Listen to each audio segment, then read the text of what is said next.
সেদিন কোন অন্তরঙ্গ বন্ধু আরেক অন্তরঙ্গ বন্ধুকে জিজ্ঞাসা করবে না তুমি কেমন আছো, সব ঠিকঠাক আছে তো, এরকম জিজ্ঞাসা করবে না।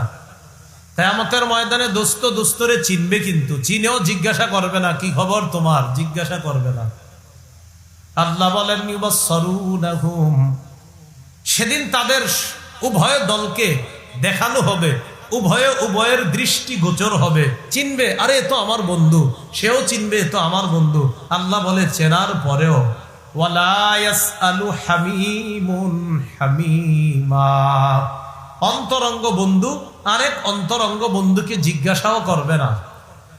ইউবাসসারুনাহুম, একজন আরেকজনের দৃষ্টি গোচর হবে, দৃষ্টি গোচর করার ব্যবস্থা আল্লাহ করবেন।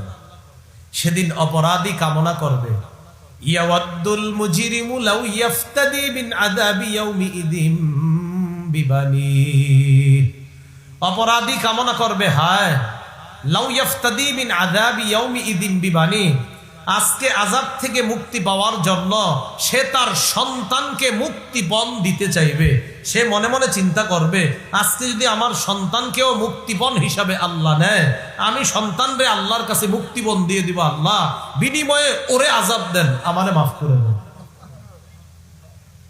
সন্তানরে দিয়ে দিব মুক্তিপণ, আল্লাহ ওরে রাখেন, আমারে মুক্তি দেন। লাউ ইয়াফতাদি মিন আযাবি ইয়াউমিইযিম বিবানি, সেদিন সন্তানকে মুক্তিপণ দিয়ে দিতে চাইবে। ওয়া সাহিবাতিহি, বিবিরেও মুক্তিপণ দিয়ে দিতে চাইবে। প্রয়োজনে বিবিরে তুমি পুরাও, আল্লাহ তুমি আমারে মাফ করে দাও। সন্তান মুক্তিপণ নিয়ে নাও, বিবি আমি মুক্তিপণ দিয়ে দিব, মনে মনে ভাববে। ও আখিহি, ভাইকে মুক্তিপণ দিয়ে দিতে চাইবে। ওয়া ফাসিলাতিহিল্লাতি তুউবি, আর ওই সমস্ত আত্মীয় স্বজন যারা তাকে আশ্রয় দিত, যাদের কাছে সে গিয়ে আশ্রয় নিত, তার বংশধরদের যাদের কাছে সে আশ্রয় নিত, সে মনে মনে ভাববে যে তাদেরকেও যদি আল্লাহ মুক্তিপণ নেয় আর আমি যদি দিতে পারি, প্রয়োজনে তারা সব আগুনে পুরুক, আমার জন্য মাফ করে দেয়। সবাই কামনা করবে অপরাধী। শেষে আল্লাহ বলেন ওয়ামান ফিল আরদি জামিআন সুম্মা ইউনজি, মনে মনে কামনা করবে প্রয়োজনে যদি দুনিয়ার সবাইরেও আল্লাহ জাহান্নামে দিয়ে আমারেও যদি মুক্তিপণ দিয়ে দেয়, এটারও যদি সুযোগ থাকে আমি এই সুযোগ নেওয়ার চেষ্টা করব। দেখছেন, প্রয়োজনে সবাই জাহান্নামে পুরুক, সবাইরে প্রয়োজনে মুক্তিপণ আল্লাহ যদি ব্যবস্থা করে যে দুনিয়ার সব তোমারে দিলাম, তুমি তাদেরকে আমার কাছে মুক্তিপণ দাও, বিনিময়ে তুমি মুক্তি পেয়ে যাইবা, সে কামনা করবে প্রয়োজনে সারা দুনিয়ার যত মানুষ আছে যা আছে সব আমারে যদি আল্লাহ দেয়, আর যদি বলে আল্লাহ যে তুমি আমারে এগুলা দিয়ে দিলে তোমারে মুক্তি দিব, আমি দুনিয়ার সবাইরে দিয়ে দিব, আল্লাহ যা মন চায় তাদেরকে করেন, আমারে মুক্তি দিয়ে দেন। কি বুঝে আসলো? মাঝে মাঝে আদর করে যে সন্তানরে ফজরের সময় ডাকেন না, কোন সন্তানরে ডাকেন না? আদর করে 22-23 বছরের সন্তানটা রোজার সময় ডাকেন না যে থাক কষ্ট হবে, সাহারি খাওয়া দরকার নাই। আপনি তো এই সন্তানরে দিয়ে দিতে চাইবেন না যে আল্লাহ নেন, ওরে নিয়ে যান, যেমন চাই করেন, আমারে ছেড়ে দেন। এবার আল্লাহ বলেন কাল্লা, কখনো না, তোমার মুক্তির বিনিময়ে তোমার বন্ধুরেও নিব না, তোমার ভাইকেও নিব না, তোমার স্ত্রীকেও নিব না, সারা দুনিয়ার কাউকে আমি নিব না, মুক্তিপণ নিব না। আমি তোমার কাছে এর চাইতে সহজ জিনিস চেয়েছিলাম, ওটাই তুমি আমাকে দাও নাই। সহিহ বুখারীর বর্ণনা 6338 নম্বর হাদিস, ইউজাউ বিল কাফির ইয়াউমাল কিয়ামাহ, কিয়ামতের ময়দানে কাফেরকে আনা হবে, আনার পর কাফেরকে বলা হবে লাউ কানা লাকা মিলউল আরদি যাহাবা আকুনতা তাফতাদি বি, সারা দুনিয়াটা স্বর্ণ বানায়া এই স্বর্ণ যদি তোমারে দিয়ে দিই তুমি আমারে মুক্তিপণ দিবা? কাফের বলবে হ্যাঁ, পুরা দুনিয়া পরিমাণ স্বর্ণ যদি আমারে দেন তাও আমি পুরা দুনিয়া পরিমাণ স্বর্ণ আল্লাহ আপনারে দিয়ে দিব, আমারে মুক্তি দিয়ে দেন। আল্লাহ বলে ওয়াকাদ কুনতা সুইলতা মা হুয়া আইসার, তোমার কাছে আরো সহজ জিনিস চাওয়া হয়েছিল, এটাই তুমি দাও নাই। খালি যদি বলতা আমি আল্লাহ ছাড়া কোনো ইলাহ নাই, এই বিশ্বাস নিয়ে যদি আসতা, একদিন না একদিন তোমারে জান্নাত দিয়ে দিতাম,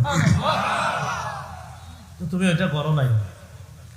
তো আল্লাহ বলতেছেন ওমান ফিল আরদি জামিআন সুম্মা ইউনজি, আল্লাহ বলে কাল্লা ইন্নাহা লাযা, কখনো না, জাহান্নামের মধ্যে তোমারই যেতে হবে।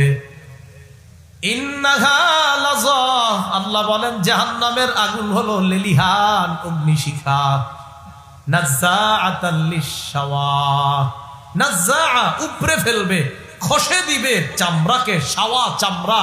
আরেক তাফসীরে আছে মাথার খুলি পর্যন্ত উঠায়া ফেলবে আগুন। নাজ্জাআতাল লিশ-শাওয়া, আল্লাহ বলেন চামড়া খসে দিবে, চামড়া উপরে ফেলবে।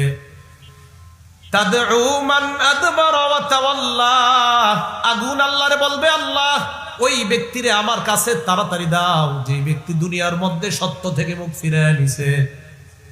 তাদউ, আগুন আহ্বান করবে, তাদউ, আগুন আহ্বান করবে। মান আদবারা, যে ব্যক্তি পৃষ্ঠ প্রদর্শন করেছে, ওয়া তাওয়াল্লা, যে ব্যক্তি দুনিয়াতে পৃষ্ঠ প্রদর্শন করেছে, মুখ ফিরিয়ে নিছে সত্য থেকে, আগুন ডাইকা বলবে আল্লাহ ওটারে তাড়াতাড়ি আমার মাঝে দেন। আল্লাহ কি বলে দেখেন কোরআনে আছে, আল্লাহ বলেন হালিম তালাতি ওয়া তাকুলু হাল মিন মাজিদ। জাহান্নামরে আল্লাহ বলবে জাহান্নাম পূর্ণ হয়েছে, তুমি কি পরিপূর্ণ হয়েছো? তোমার মাঝে কি যেই পরিমাণ দেওয়া হয়েছে তুমি পরিপূর্ণ তো? জাহান্নাম বলবে হাল মিন মাজিদ, আল্লাহ আরো আসেনি দেন। আল্লাহ বলবে হালিম তালাতি, এই তুমি কি পরিপূর্ণ হয়েছো জাহান্নামকে? জাহান্নাম বলবে হাল মিন মাজিদ, আল্লাহ আরো আসেনি, আরো দেন। এই 26 নম্বর পারা কি সুন্দর করে আল্লাহ বলতেছেন, ইয়াউমা নাকুলু লিজাহান্নামা হালিম তালাতি ওয়া তাকুলু হাল মিন মাজিদ ওয়া উযলিফাতিল জান্নাতু লিল মুত্তাকিনা গায়রা বাঈদ। সূরা কাফের 30 নম্বর আয়াতে আল্লাহ বলেন ইয়াউমা নাকুলু লিজাহান্নাম, যেদিন আমি জাহান্নামকে বলবো হালিম তালাতি, এই জাহান্নাম হয়েছে তোমার, পরিপূর্ণ হয়েছে, আরো লাগবে? জাহান্নাম বলবে হাল মিন মাজিদ, আল্লাহ আরো আছে, আরো দেন। তো বলছিলাম পুরা দুনিয়া দিয়েও মাপ পাওয়া যাবে না। ছেলে দিবেন না, মাপ পাওয়া যাবে না। যে ছেলে নিয়ে নাও আল্লাহ, মেয়ে নিয়ে নাও, আমার স্ত্রী নিয়ে নাও, আমার ভাই নিয়ে নাও, আল্লাহ দুনিয়ার সব নিয়ে নাও, আমারে মুক্তি দিয়ে দাও, এদেরকে যা মন চায় করো, আমারে আযাব দিও না। আল্লাহ কয় কাল্লা, কখনো না, ইন্নাহা লাযা, এটা লেলিহান অগ্নিশিখা, নাজ্জাআতাল লিশ-শাওয়া, তোমার শরীরের সব চামড়া উপরে ফেলবে, মাথার খুলি পর্যন্ত এটা উপরে ফেলবে। তাদউ মান আদবারা ওয়া তাওয়াল্লা, জাহান্নাম ডাকবে ওই ব্যক্তিকে যেই ব্যক্তি সত্য থেকে, কোরআন থেকে পৃষ্ঠ প্রদর্শন করছে, ওয়া তাওয়াল্লা, মুখ ফিরিয়ে নিয়েছে, এটাকে পিছনে রাখছে। ওয়া জামাআ ফাআউআ, আল্লাহ বলেন জাহান্নাম ওই ব্যক্তিকেও ডাকবে যেই ব্যক্তি সম্পদ জমা করছে, করার পর ফাআউআ, সম্পদটা সযত্নে ব্যাংকে রেখে দিছে। না, ব্যাংকে রাখা সমস্যা না, সযত্ন রাখছে মানে যাকাত দেয় নাই, সদকা দেয় নাই, দান সদকা করলে ঠিক আছে। ফাআউআ, সযত্নে রেখে দিছে যে আমি যাকাত দেই নাই বেঁচে গেছি, আমি সদকা করি নাই বেঁচে গেছি।